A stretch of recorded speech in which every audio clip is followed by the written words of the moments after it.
Hey, my name is Dr. TK, and welcome to the Abundant Creator Podcast. On this podcast show, we will uncover prosperous tools to help you become the CEO of your business and your life. I am a mom and wife who merged my knowledge as a clinical psychologist and professor for over 20 years into building a multi-six-figure mental health business and seven-figure digital product business serving others and doing what I love. Now, I believe that you can make a wildly abundant living unapologetically while also dreaming big, enjoying life, and making a huge impact. So if you are ready to achieve your biggest goals, then you are in the right place. So let's get started. Hey, great day. Welcome back to the podcast. This is Dr. TK. And so I want to talk to you today about how I have been written into about 5 to 6 grants as a clinical psychologist, and how that can position you as well with this information to generate various streams of income under the umbrella of your private practice. And so let's go ahead and dive in. So the first thing I want to talk about is relationship capital. Okay. So I have been partnered with one particular agency in California for over 10 years. I think it's about 12 years at this point. Relationship capital, the term itself, is something that I was introduced to from one of my good friends, because she had talked about in terms of, our business goes up, our business goes down. If at any time she needed assistance, she has so much relationship capital with various people across the country that she will be able to get help. And I thought that that was so cool. But then we also start talking about having relationship capital in business and how that can unlock various opportunities. And so when I look at the history of this particular agency, how did our relationship capital start is what I will share with you briefly. So when I had my full-time job as a clinical psychologist working for a government agency, I worked with juvenile correctional facilities, and I worked with the halls, which is the temporary holding cell. I worked with the camps where the kids were sentenced to their time. And then I also worked with the aftercare program. And that's when the kids would either leave the camp or they need additional services from a facility. And so that's where I met the individuals that I work with currently in this nonprofit. At the time, the person who is now the executive director was some type of supervisor at that point.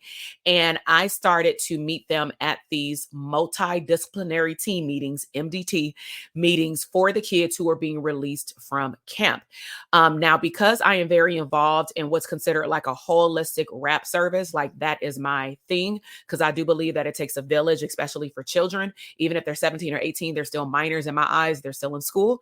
Is that I want to meet everybody who breathes on the kid. And so I continue to stay in contact with this particular agency. And then they started to open up my eyes to various opportunities for the kids that were on my caseload for mental health services to participate in like summer programs, also continuation schools. Let's just say if some of these public schools were not very fair to our kids when they came home from jail, because it happens. Some people just don't want these kids in their school.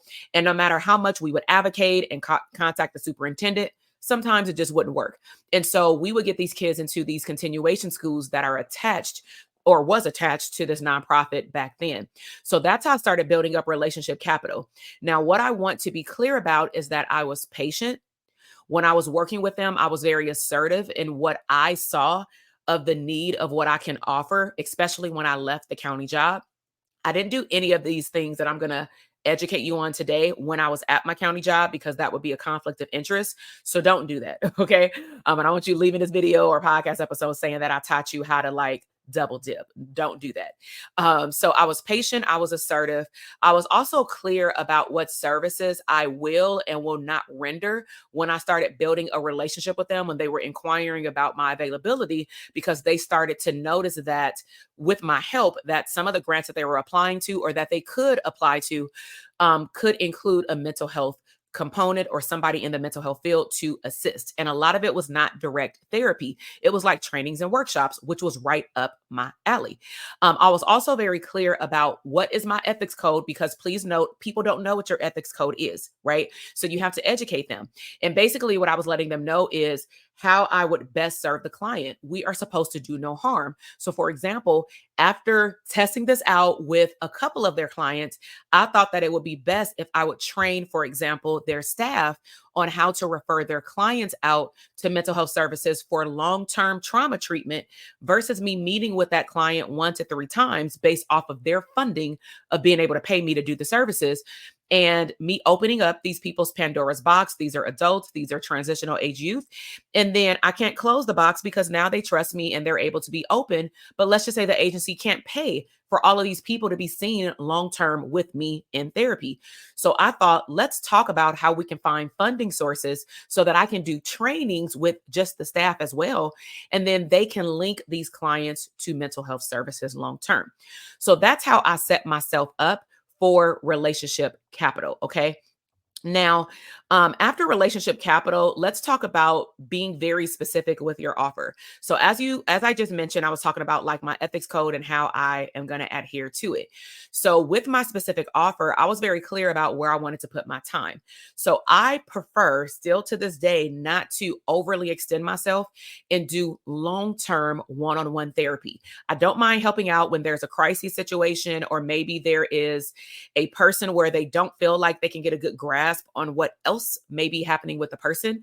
So from time to time, we rewrote the grant to in terms of my specifications, where I would actually say we can reallocate based on the funding source certain amounts of money throughout a certain amount of years of the grant.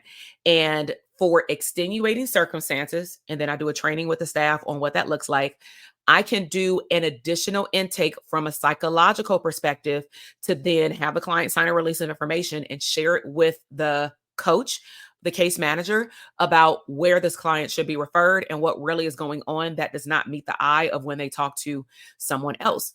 I'll also let it be known that I would prefer to do refer outs versus one-on-one therapy.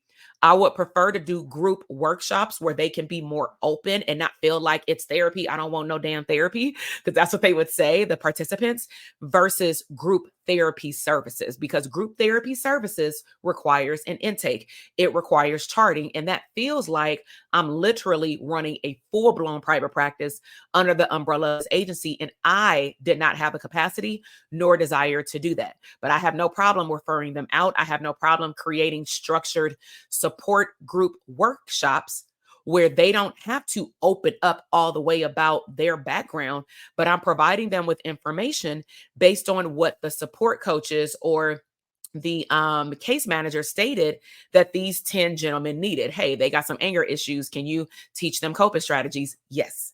Right. So I was very specific with my offer. Okay. Also, when I would meet with this agency, along with other agencies, this is just the one agency that I've worked with the longest. And I'm sharing all these things with you because over the last 10 plus years, these are all the things that have happened over time that positioned me to continue to be written into their grants. Okay. So what I mean by highlighted the gaps is that when we would talk, I'm always assessing for what else is missing that would make this system run better. And what I mean by system is the nonprofit, the operations, the service for the clientele, right? Because their clientele may be looking to get a job, but I want to make sure that they can keep their job. I want to make sure that they don't have anger outbursts. So I started getting very comfortable and confident with making suggestions. So for example, when they would tell me like, well, how can we find more money so that you can provide one-on-one therapy? I said, can you go find any grants that actually have written in them mental health services? Because I'm not a nonprofit. So sometimes I can't even apply for these grants. But if my services were coupled with a nonprofit, then I can do it. So initially, I was just a contractor and they already had grants, which is where I was doing trauma informed care training for the staff and clientele. Then when they started finding grants that had a mental health component, they would then send me the paper and say, hey, is this something you think you can do? More than likely it would be yes. And then they would give me a sample. So I'm not a grant writer. Okay. I want to be clear about that. Do not go into the chat box and say, hey, how can I write grants? Do you have a class? Absolutely not. They gave me a template of what they were looking for. And really I had to, on one hand, create like a very short abbreviated, who am I? Like an about me. And how I meet the criteria for qualifications to be able to provide this service. Then on the flip side, I did have to know how to read what they needed from me And then that's where I would shine with all my psychobabble, right? Of what I can do with my expertise to be able to meet the needs of the grant. And they will get the grants. And the great part is a lot of the grants they were applying to are renewable every 3 years or such, right? So what I'm saying is I was listening to what they desired and I was highlighting what was not, present. And what that ended up doing over time, like I said, is writing me into one, two, three. At some point, I was written into 5 to 6 grants at one time, actually back in 2023. Okay. So I found the gaps. And the gaps, let me give some examples. The gaps would be, hey, we keep focusing on the clientele, but I'm wondering if we had a training for the staff on this particular topic, could it position the staff to gather more detailed information so that when the client is going through this, we can refer them to these services, right? So I was just looking at what was missing. Okay, that's highlighting the gap. So don't be afraid to speak up and be assertive. Next is I was very clear about my expectations of how I prefer to show up and be utilized in that program, right? So I talked to them about how I can deliver the services. So, for example, in the pandemic, there were certain workshops that clearly had to be done online, technically all of them at some point, right? Then as our world in LA County started to open up, I started to go back in person more frequently. Now, sometimes depending on their schedule, they would require or request that I do certain things online. Now, I don't mind experimenting and testing certain workshops out. However, if I clinically feel, even though this is a workshop still, but it's still clinical, if I clinically feel like the message will be more well received and the people will be able to talk to me more, if they didn't have technology to hide behind, they don't know how to press unmute, they don't want to show their face. We got people in the community on the bus listening to this. They're not really paying attention. If I feel like certain topics should be in a confined space where I can actually talk to them so that they can actually take something clearly away from the workshop, especially things around trauma, right? Because trauma can get triggered at any time, especially in workspaces. So I told them over time that, hey, with this type of clientele, all of these workshops have to be in person. These workshops, I don't mind being online. For staff, even these types of workshops to be in person, this type of workshops should be online. And if for whatever reason during 1 month it has to be online, especially for staff, we would say staff need to show their face. They need to be in the chat box. I'm going to put them in breakout sessions. They need to talk and participate. I do not want anybody looking at another computer screen doing notes while they're supposed to be being present in this training, which means that I'm being very, very clear that I'm not about to sit here and be bad cop during the whole training. I want a supervisor to be monitoring their people, right? Because I don't want to be in somebody's like DM on Zoom saying, hey, like you ain't paying attention. Like that's not my job. We're grown people, right? So I was very clear about what I could deliver, how I could deliver it. And also, when it came down to me writing myself into the grant, I was very clear about, for example, how I'm going to write up the treatment plan. How am I going to deliver the services? When you are rented into grants that give you a lot of funding or a little funding, like $5,000, $500, you want to be very clear about how the information is going to be delivered. So if it's on trauma-informed care, how long is the grant? How many workshops are there going to be each month, each year? How many people are we going to serve? Now, those are the numbers that they gave me. And then I told them, this is how we're going to structure the workshops. And this is how the workshops are going to be delivered in this particular order because of my desire for them to open up every single time. Ideally, I meet with the same cohort of clientele because their clientele came in groups for workshops for employment. Okay. Also, this is something to consider for my private practice practitioners who are allergic to paperwork. If you don't want to write standard operating procedures, even if you have not hired anyone yet, and you just want to see clients and do your progress notes, it's going to be very difficult for you to apply for a grant yourself or be written into one because they're going to ask certain things of you. They're going to ask that you get creative and figure out ways that they can also meet the needs for the grant on the mental health side. And if you're not able to be creative and back it up with paperwork, it's going to be very difficult for them to invite you back in. Okay. So you may literally be a contractor where they use once and they don't want you to come back in because you did not give your all. You should be over delivering to let yourself stand out in comparison to other people. I always over deliver, right? Also, you must be able to see the vision and write out the steps of how you're going to be able to meet that vision of what your role is when you are, for example, written into funding sources. And funding sources can also be a contract where they just outright pay you, but they may be looking for you to have some maybe level of program development. And I know that that is an area of expertise of mine. So you want to be very clear about your expectations. Okay. Let's see. So, to summarize, let me give you some tips to wrap up that I've learned over the last 10 plus years. If you simply just want to do your own thing and you want to just have your own private practice, that's fine. Do that. If you want to carve out a percentage of your future private practice, maybe not right now because you want to get everything together, but let's just say at some point you want to carve out a certain percentage of your time to go from, let's just say, one to many, or you just don't want to look for your own clients. You want to go to an agency or partner with someone where they automatically become a consistent referral source, then that's where what I'm referencing is going to be very, very applicable because that was my desire. I no longer desire to only see clients in my office. I really missed being in the community with like the job that I had. I just didn't want to work for that particular agency anymore, but I did love the work that I did. I loved the clients that I served.